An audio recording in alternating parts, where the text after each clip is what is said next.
નમસ્કાર મિત્રો, સ્વાગત છે આપ સૌનો અમારી યુટ્યુબ ચેનલમાં। તો મિત્રો, હાલની આપણે બ્રેકિંગ ન્યૂઝની વાત કરીએ તો ગુજરાતની અંદર હવામાન વિભાગની સૌથી મોટી આગાહી અનુસાર કમોસમી વરસાદની આગાહી।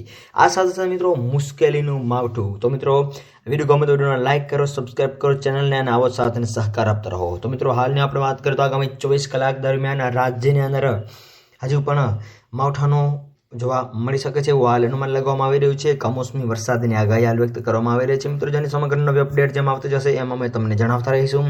તો મિત્રો, બીજું બધું આપણે વાત કરીએ તો રાજ્યની અંદર જોવા જઈએ તો 8 જિલ્લાઓની અંદર કડકા બડકા સાથે તેમજ રાજ્યના અલગ અલગ અને દેશના અલગ અલગ વિસ્તારોની અંદર અમુક અંશે વાદળછાયા વાતાવરણ સાથે કમોસમી વરસાદ જોવા મળે એવું હાલ અનુમાન લગાવવામાં આવી રહ્યું છે। મિત્રો, જેની સમગ્ર નવી અપડેટ જેમ આવતી જશે એમ અમે તમને જણાવતા રહીશું। આ સાથે સાથે બીજું બધું મિત્રો આપણે વાત કરીએ તો વડોદરા, ભરૂચ, અરવલ્લી, ખેડા, આણંદ, પંચમહાલ, દાહોદ અને મહીસાગરની અંદર હળવો વરસાદ થવાની શક્યતાઓ હાલ વ્યક્ત કરવામાં આવી રહી છે। કમોસમી વરસાદ થવાની શક્યતાઓ રહેલી છે। તો બીજી બાજુ અરવલ્લી, પંચમહાલ, દાહોદ, મહીસાગરમાં પણ મિત્રો યલો એલર્ટ જોવા મળી રહ્યો છે, એટલે કે પવનો પણ ફૂંકાવાની શક્યતાઓ જે છે એ હાલ વ્યક્ત કરવામાં આવી રહી છે। પણ મિત્રો, જેની સમગ્ર નવી અપડેટ જેમ આવતી જશે એમ અમે તમને જણાવતા રહીશું।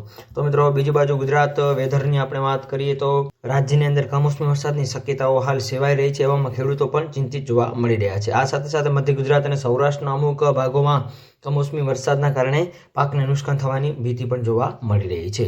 આ સાથે સાથે હવામાનની સૌથી મોટી આગાહી અનુસાર આગામી 24 કલાક દરમિયાન વાદળછાયું વાતાવરણ પણ જોવા પામશે એવું પણ હાલ અહેવાલો મળી રહ્યા છે। અને સાથે સાથે સૌરાષ્ટ્ર, કચ્છ અને દક્ષિણ ગુજરાતના દરિયાઈ વિસ્તારોની અંદર જે છે દરિયાકાંઠાના વિસ્તારોની અંદર એમની અંદર પવનની ગતિમાં વધારો જોવા મળે એવું પણ હાલ એક અનુમાન લગાવવામાં આવી રહ્યું છે।